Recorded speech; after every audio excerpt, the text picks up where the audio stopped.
নমস্কার, আপনারা দেখছেন বিড়লা প্ল্যানেটোরিয়াম বা কলকাতার তারামণ্ডল। কলকাতার তারামণ্ডল আসলে একটি মহাকাশ চর্চা কেন্দ্র, যেখানে তৈরি করা হয়েছে এক বিশাল আকার মহাকাশ। আর কৃত্রিমভাবে এই মহাকাশে বিভিন্ন জ্যোতিষ্ক, গ্রহ, নক্ষত্র, তারা সব কিছুকে খুব সুন্দরভাবে দেখানো হয় এবং বিভিন্ন ভাষায় সেগুলি বোঝানো হয়। এক একটি ভাষার জন্য এক একটি সময় নির্ধারণ করা আছে। বহু মানুষের ভিড় হয় এখানে, ছাত্রছাত্রী তো বটেই, সব বয়সী মানুষ খুব আনন্দ পায় এখানে গেলে, আর শিক্ষণীয় বিষয় অবশ্যই। তাই খুবই গুরুত্বপূর্ণ কলকাতার বুকে এই তারামণ্ডলী।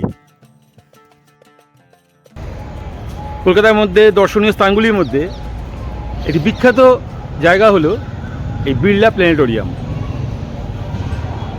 আপনারা দেখছেন বিড়লা প্ল্যানেটোরিয়াম। এখানে বিভিন্ন সময় আছে, বিভিন্ন ভাষায় বোঝানো হয়, কিন্তু একটা অসুবিধা হচ্ছে ভেতরে মোবাইল অ্যালাউ নেই। মানে মোবাইল নিয়ে যাওয়া যাবে কিন্তু রেকর্ডিং করা যাবে না, তাই আমরা ভেতরে রেকর্ডিং করতে পারলাম না। আমরা বাইরে থেকে দেখাচ্ছি বিড়লা প্ল্যানেটোরিয়াম। আমরা যেদিন গেছিলাম সেদিন গিয়ে দেখলাম বোর্ডে বাংলা ভাষার জন্য 3টে থেকে টাইম দেওয়া আছে। এখানে 120 টাকা করে টিকিট জন প্রতি, তবে স্টুডেন্টদের জন্য কিছু ছাড় আছে।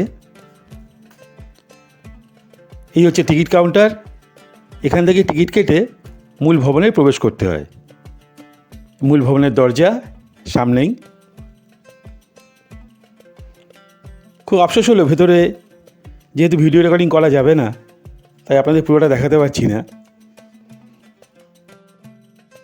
এই মূল ভবনটির চারপাশ খুবই সুন্দর আর প্রচুর মানুষের ভিড়ও হয়। সামনের রাস্তায় আপনারা স্ন্যাক্স, চা, কফি সব কিছু পাবেন।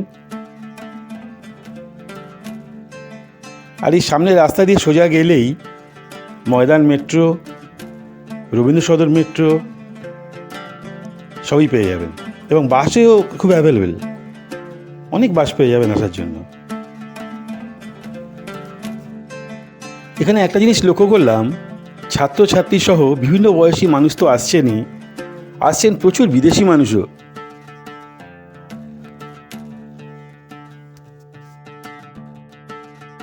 তারামণ্ডলীর কাছেই আছে চিড়িয়াখানা, আর আছে